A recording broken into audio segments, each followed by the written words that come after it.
level of decorum. Legislator Abrahams. Thank you, Presiding Officer Schmidt. How are you, Commissioner? Okay. A couple of questions. It is my understanding that there are agreements being discussed as we speak that are changing or codifying exactly what you're saying. Are you familiar with that? Not 100%, no, sir. Okay. Well, number one, I think that's a little bit troubling. That you don't know that these deals are possibly being put into writing. Actually, some of the deals that are being talked about don't even include what you had just mentioned. You had mentioned that there are certain divisions that are being moved to certain current policing center locations. Is there anything that you can offer the public or this legislature that will codify that in writing? You had mentioned the robbery division, the highway division. You had mentioned BSO being at the 5th as well as the 8th. Is it, and I'm sorry? And the 1st? Oh, I didn't hear the 1st. The first 2 as well, BSO? The first is a BSO, your office, yes. Okay. So is there anything that you can offer this legislature or the public that this is being put into writing and this is not a deal that's just based off of a handshake? Well, first of all, I didn't say I didn't know there were deals going on. I said it wasn't 100% sure what the deals are. I'm not involved with the intimate day-to-day negotiations that are going on with the labor Commissioner, I appreciate that. I appreciate your honesty, but to be frank with you, I think it's disturbing that any discussions in regards to detectives or police officers that's taking place, and you are here testifying in front of this body and you do not have knowledge of that, full knowledge of that, I would think that's a concern.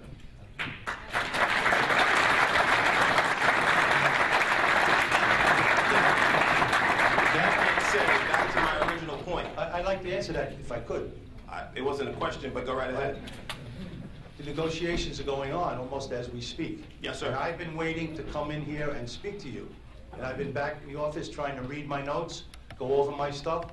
I cannot, no matter how I try, be in 2 spots at one time, sir.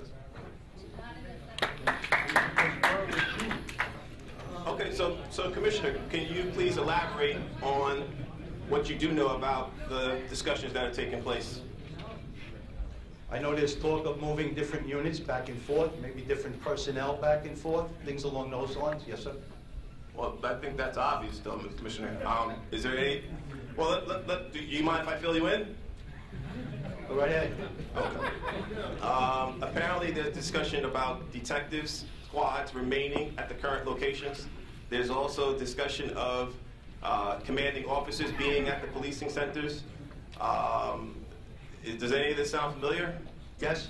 Oh, so can you elaborate on that? I don't know what deals are being made, sir. You're using the word deals. I don't know. I'm not in the middle. I'm not in deal making. I have a plan. I'm going to stick with the plan. But Mr. Dale, maybe you're not understanding exactly what I'm saying. Basically, yes. Your plan is changing.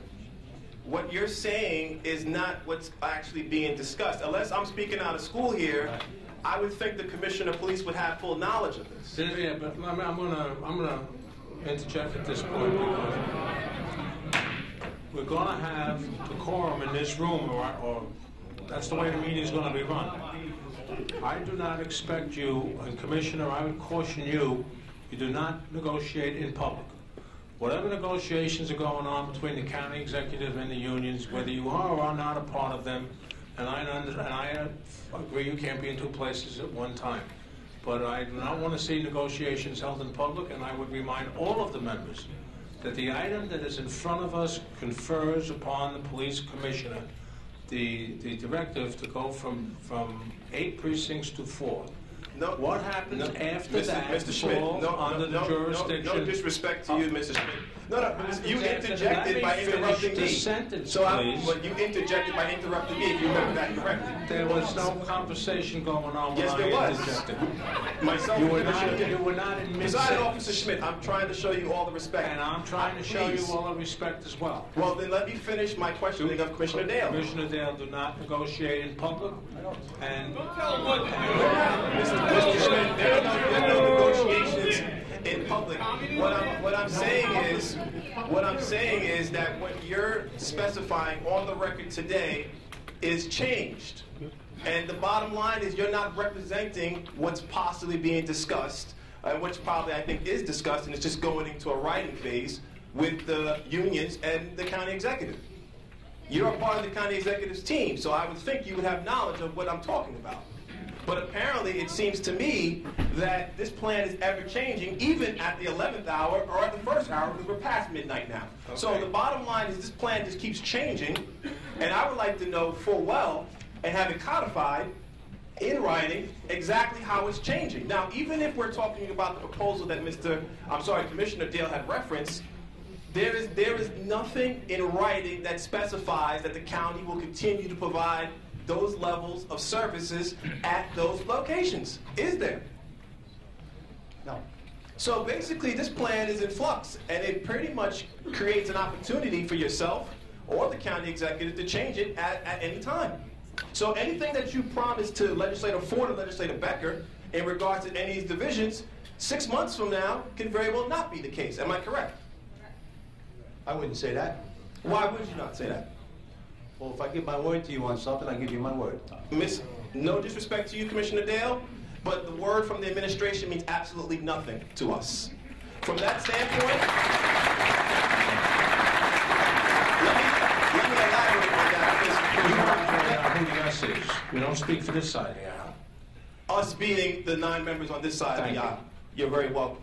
That being said, this administration told us when we went through a budget process last year, there will only be 2 precincts cut.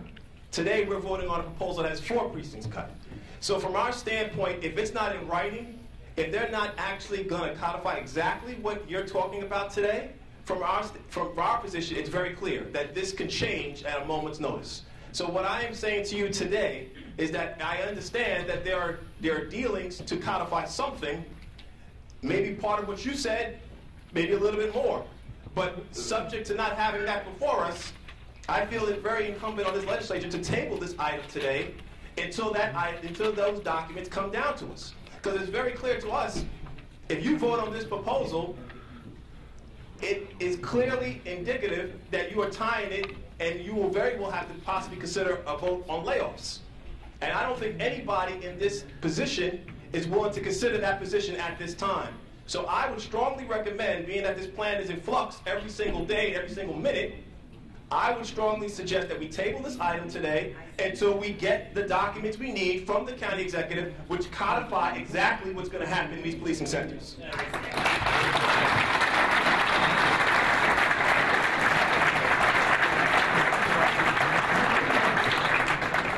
We have a non-debatable motion to table. We have a non-debatable motion to table. All those in favor? Judy Jacobs. 2 seconds. Judy Jacobs, second. All those in favor of tabling, please say aye. Aye. Any opposed? And nay. Then the table fails. Can we count? I don't know.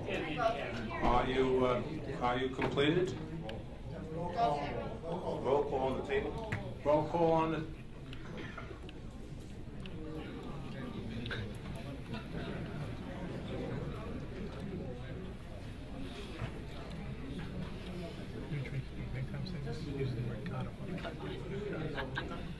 Okay, call, Mr. On the motion to table, please call the roll. Deputy Presiding Officer Gonzalez. No. Alternate Deputy Presiding Officer Capel. No. Legislator Triano. Yes. Legislator Abrahams. Yes. I'm sorry, I apologize, sir. Legislator Salage. Yes. Legislator Ford. No. Legislator Scannell. When you're talking about the most important plan in the history of public safety in Nassau County, and we hear as of today that it is in flux, we need to have the time to look at it. There's no rush. We're talking about people's lives. We're talking about public safety in Nassau County. We're talking about keeping people safe, and we're talking about keeping officers safe. So I vote to table it so we can get the details. In writing. We need to get the details in writing. You have to vote now. I vote to table it. I'm sorry, Legislator, I thought you had voted. Legislator Becker? Nay. Legislator Muscarella? No. Legislator Nicolella? No. Legislator Bosworth? I don't see how in good conscience any one of us can vote for a plan that we have not yet seen. It's a plan that every time we speak, there's something here retained. This is too important to vote to table. Legislator Wink. Is the plan written on an Etch-a-Sketch? And it's not even worth the paper it's written on. I vote yes. Legislator Belisi. No. Legislator Dunn. No. Legislator Jacobs. I never voted in my life in the 17 years I'm here on a plan that's in flux every minute of every day, and I don't understand how anyone up here could possibly vote on it. I definitely move to table. Legislator Walker. No. Legislator DeRiggi Whitten. I know that I'm a freshman here, but I've never seen anything like this, and I definitely think we should table this. I vote yes. Legislator Denneberg. If I'm not mistaken, the question is whether I'm voting to table something that the commissioner says is still in negotiation. And don't worry, take me at my word, it's all going to work out okay. Why would legislators ever vote on something as is when it's still subject to negotiation? I vote to table. Minority Leader. Yes. Presiding Officer Schmidt. No. The motion to table fails by a vote of 10 to 9.